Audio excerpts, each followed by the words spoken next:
Goedemiddag allemaal, welkom terug. We hebben een heel boeiend middagprogramma voor u. En omdat we daar nog heel veel ook in te vertellen hebben, beginnen we snel. En ga ik naar de eerste introductie van een internationale keynote speaker. Het gaat over in het Engels. It's a pleasure to introduce to you Claire Gillan. She's an associate professor in psychology at Trinity College in Dublin. And she earned her PhD in experimental psychology at the University of Cambridge. After that, she received a number of awards, of which also a fellowship, and went to the New York University. And since 2017, she's based in Dublin. Her lab is interested in developing objective tests that can be used to diagnose individuals and also to optimize treatment allocations. And for much of this work, she needs large samples, and the lab is actively experimenting with novel methods for that. For large-scale data collection, including smartphone apps and also Twitter.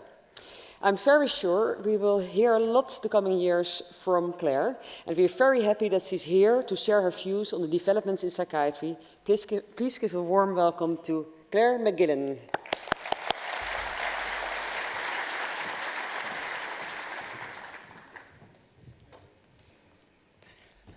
Thanks very much. So I'm really honored to have this invitation. Dutch neuroscience and Dutch psychiatry has been really important and influential for my work for a number of years. And as you'll see in many of the projects I'll talk about today, it's Dutch neuroscientists and psychiatrists kind of at the heart. So I'm going to start by explaining why I've chosen kind of a ridiculously pompous title for my talk. So asking, why do we need a digital revolution, or why am I trying to incite a revolution of this sort?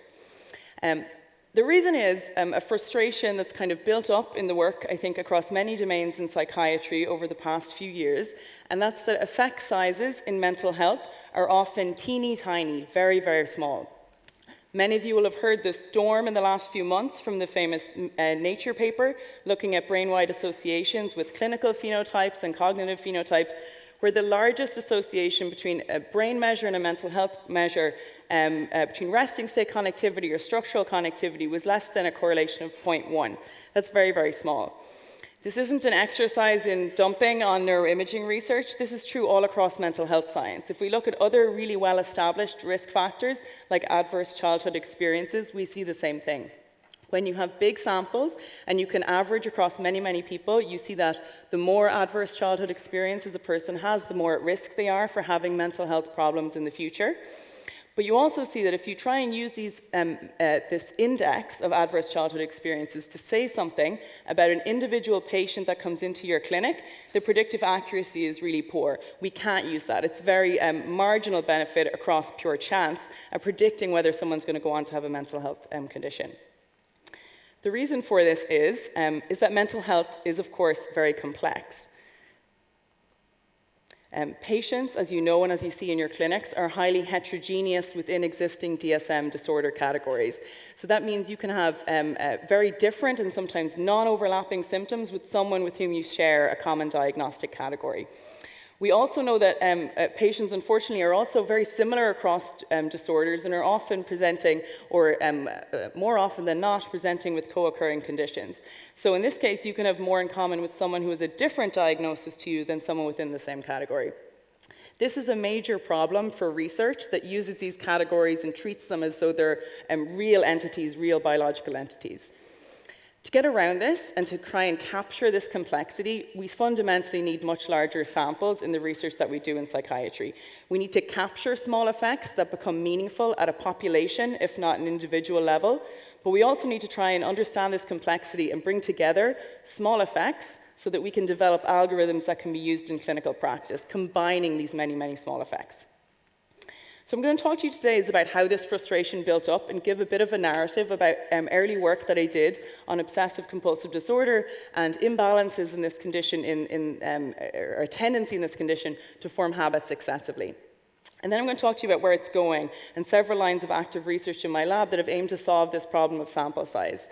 I'm going to talk to you about smartphones and gamification of common and recently quite important computational tasks. I'm going to talk about taking something that's been very difficult to scale up, which is treatment research, taking it online and achieving much better results in terms of how rapidly we can get people into our studies. And then finally, I'm going to talk to you about some passively generated data, which is a really important opportunity because the reality of when we use these tools in clinical practice is not going to be people spending hours on their phones or on their computers. It's going to be about gathering data that's large and convenient for people to provide. Okay, so when I started out, in fact, back in my PhD, as I was introduced by, I was interested in the diagnosis of OCD and the possibility that the compulsive behaviors that people felt driven to perform in that disorder were driven by problems in the brain systems that help us form habits in our everyday lives, really important brain systems. The reason we thought this is important for OCD is because the behaviors don't connect very well to the reality of the patient or the conscious representations that the patients have. So patients with OCD are very frustrated because they feel driven to perform actions that they can themselves reflect on as not representing a goal that they have at a moment. So it's a very frustrating disorder, but it really nicely characterizes that separation that can happen in psychiatry between will and action, and that's really characteristic of OCD. So we did a number of, N of 20 per group case control studies back in my PhD, trying to figure out if there's something going on in the brain's habit system in OCD. And I was really pleased with this line of research. So in these small samples, we found effects that were very consistent across different studies. So for example, we took people into a lab and we would train them to form habits, and we found that people with OCD versus people who were matched controls were much more likely to keep pressing when they're presented with familiar cues. So that's even though we can change the importance or the value of an action that they're performing.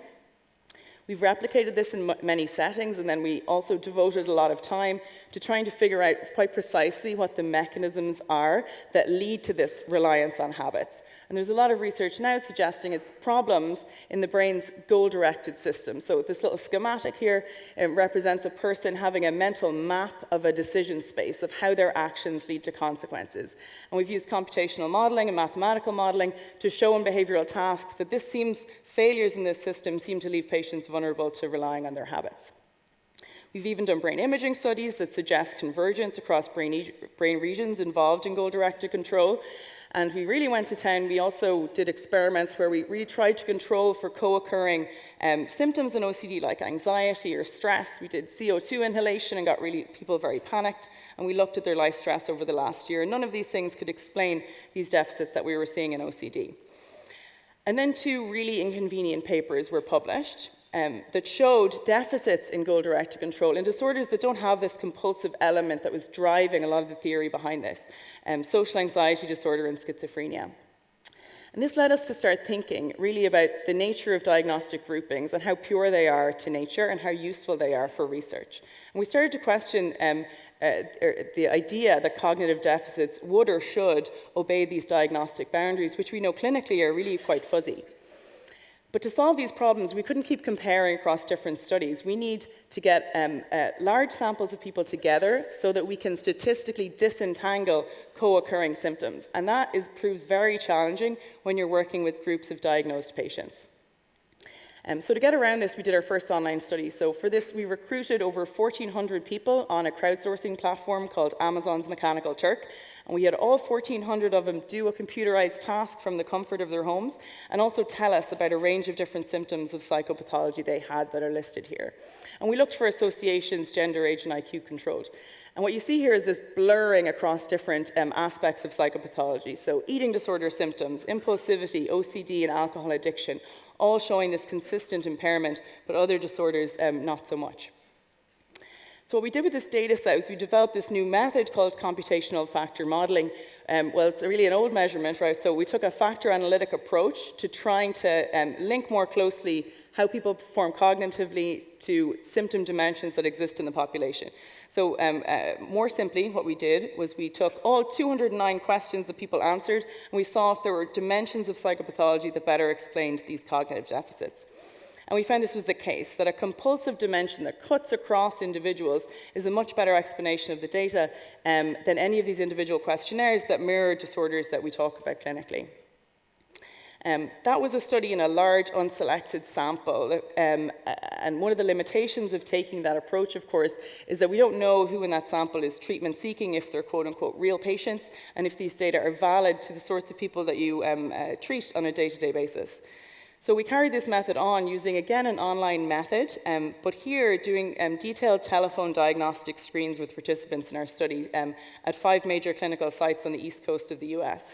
And so we got 285 people who had either a diagnosis of generalized anxiety disorder, obsessive compulsive disorder, or a combination, had them do this game.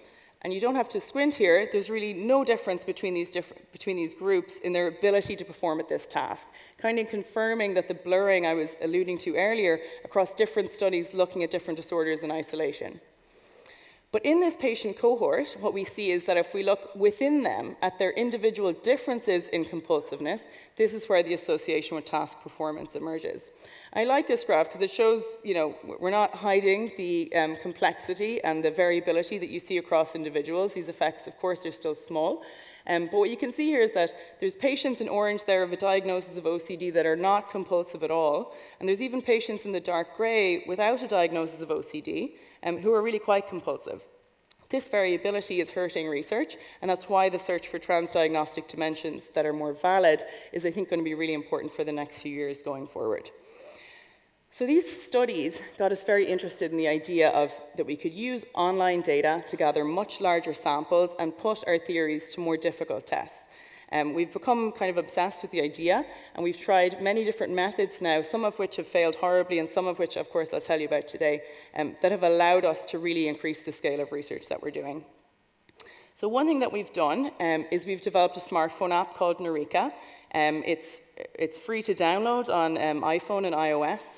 And what it does is it connects people who want to participate in research with researchers like me. So we have 14,000 citizen scientists across 90 countries of the world going online and playing games like this to help science, to help us understand what these dimensions are, how we can link them to specific mechanisms in the brain. And we've taken an approach to gamifying tasks that are traditionally incredibly boring for participants to complete and incredibly repetitive. So we've got games like this in the app where people are shooting at diamonds. It gets more difficult as people progress.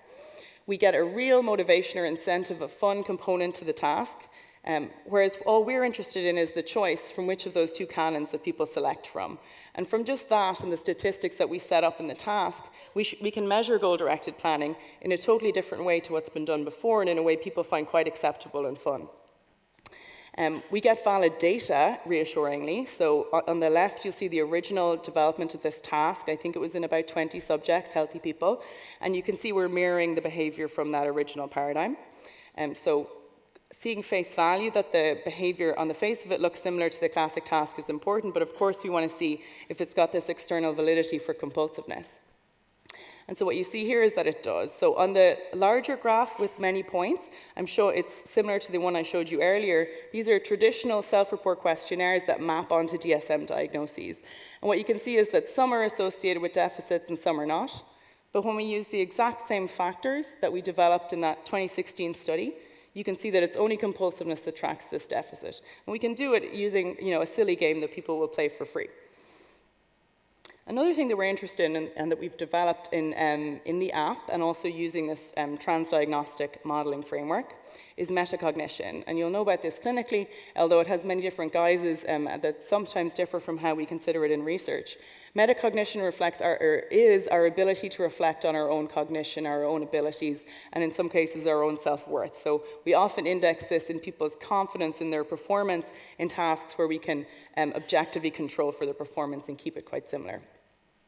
Dutch neuroscientists have done a great job in combing through a vast literature looking in obsessive-compulsive disorder at what kinds of metacognitive deficits there are. And really consistent findings have been observed that people with OCD tend to have less confidence. That can be in their perceptual decision-making performance, in their memory.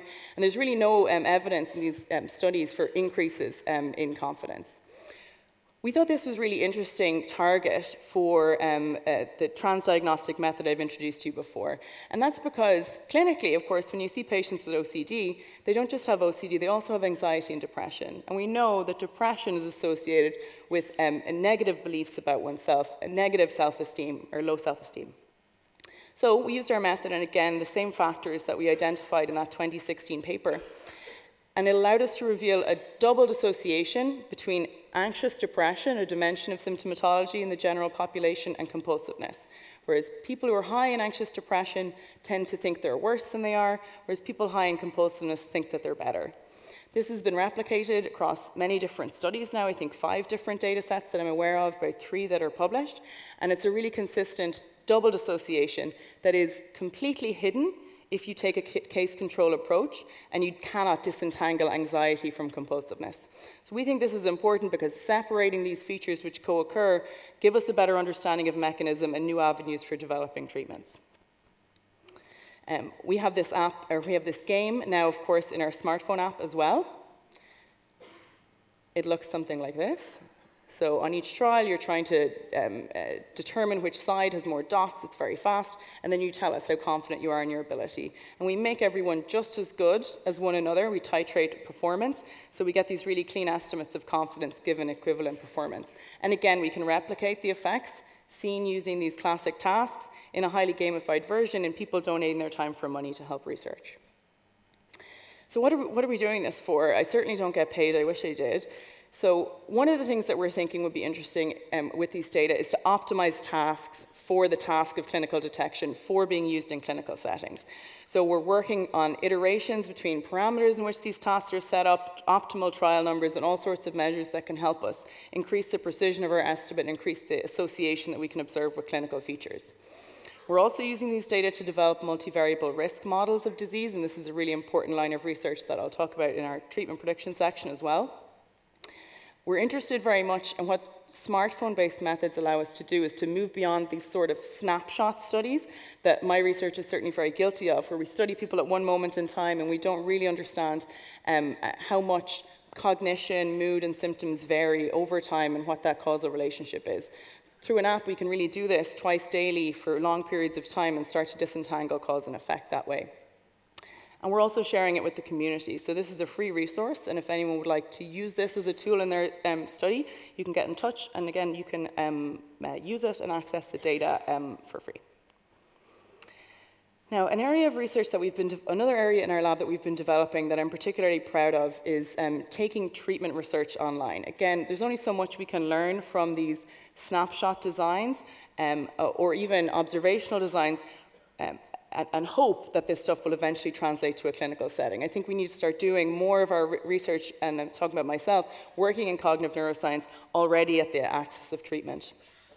The way to do this online, we figured out, is to partner with the growing number of internet-delivered psychotherapy companies. So a good example is a company called SilverCloud, who are based in Dublin but serve the UK's NHS and many other healthcare systems. So we're working with them. They deliver internet-delivered CBT. It's evidence-based. It has CBT modules, psychoeducation, many other features that help people get better in a self-paced manner for low-intensity depression in the NHS. There's kind of magical things we can do when we start these collaborations. So one is that we have access to the anonymized archival data set of over 300,000 people who've gone through this treatment. So we have baseline symptoms, follow-up symptoms, and really detailed patterns of engagement with the CBT program. And secondly, we can do prospective studies. So we have a number of studies where people get invited to participate and complete our very rich assessments, and then allow us to follow them through treatment. Catching people at the moment when they're about to start a therapy is the most challenging thing we found in our earlier efforts in treatment prediction, and this has largely solved our problem. So when I say solved, I hope I'll give you a couple of slides that will make you believe me here. So one is how much have we scaled up? So the first treatment prediction studies that I did, we would average at about 1 patient recruited per month.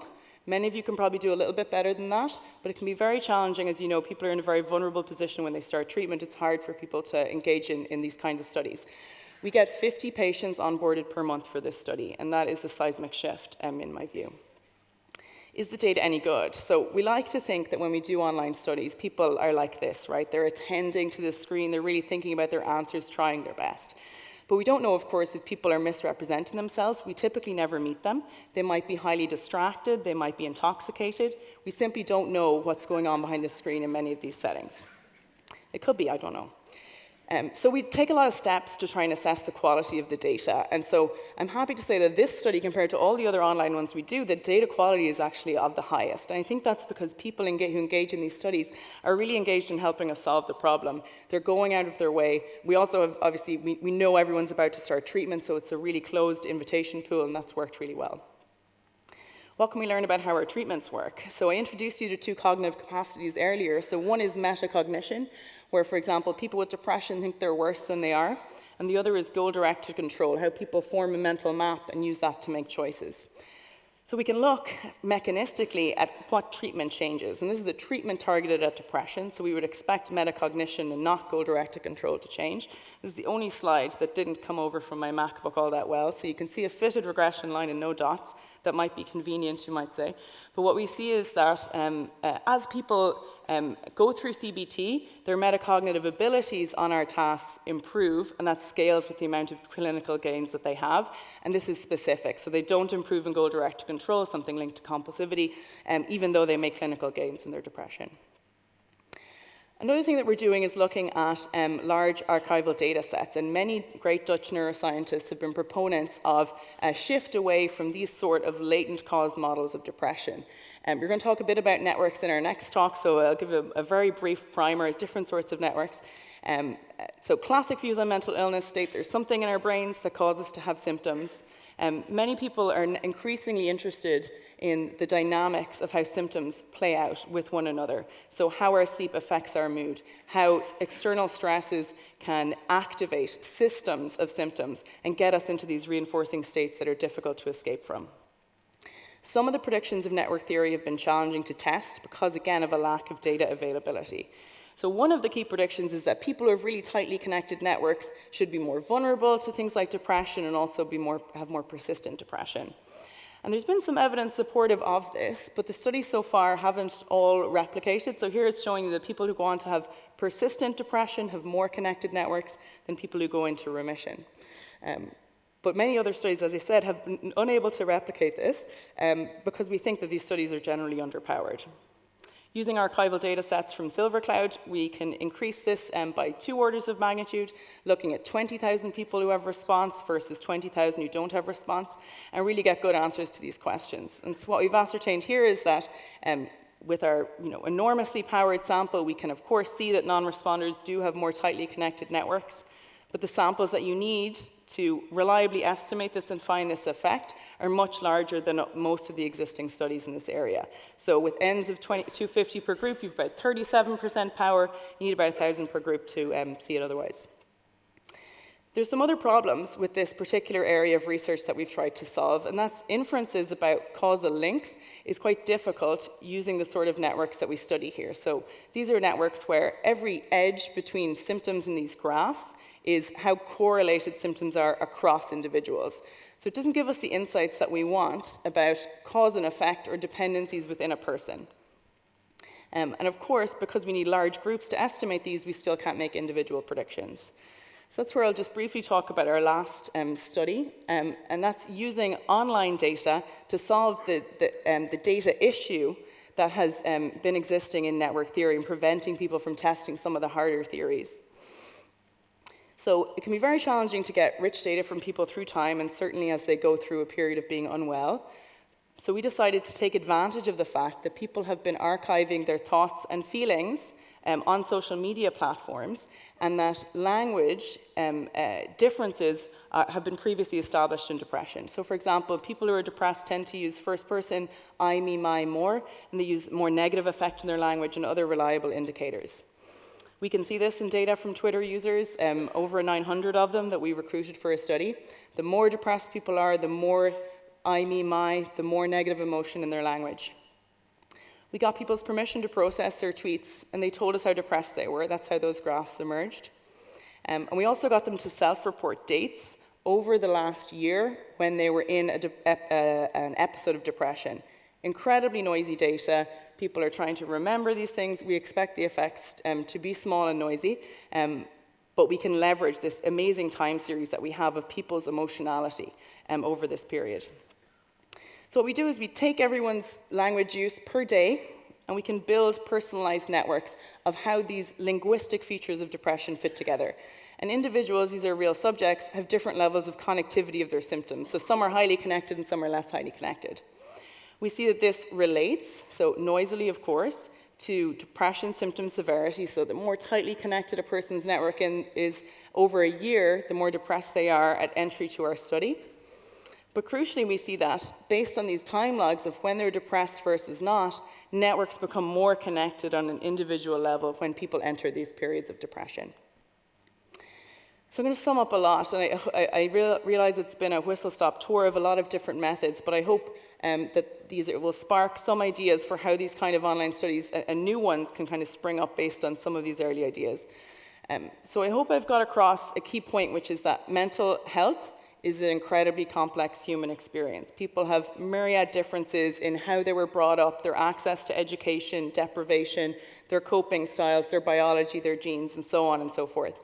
It produces very complex presentations of symptoms that are not consistent through the lifespan, that co-occur and that present differently across individuals. Transdiagnostic approaches can improve things, and using online methods, we can really start to redefine mental illness and start to validate new constructs or new dimensions for considering mental health. We find that we can do it through smartphones, but many other methods as well. I really feel that online treatment research is going to be a powerful new frontier. 50 patients per month, 900 recruited when we just closed last month.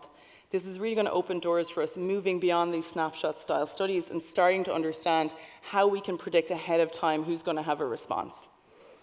And then finally, I think novel sources of passive data are really going to be crucial to help us scale. People don't have the time, and doctors don't have the time to sift through lots and lots of information or have people do tests that take a lot of time. So if people are willing and people want these things monitored to help them manage their mental health, things like exercise, variability of GPS locations, where people visit, how diverse that is, all have correlates with mental health. And I think as we put them all together, we might start to help develop systems that can really alert people when episodes are coming. And I'll close by thanking my lab, particularly the people highlighted there in bold, are students who are responsible for a lot of this work. And thank you very much for listening.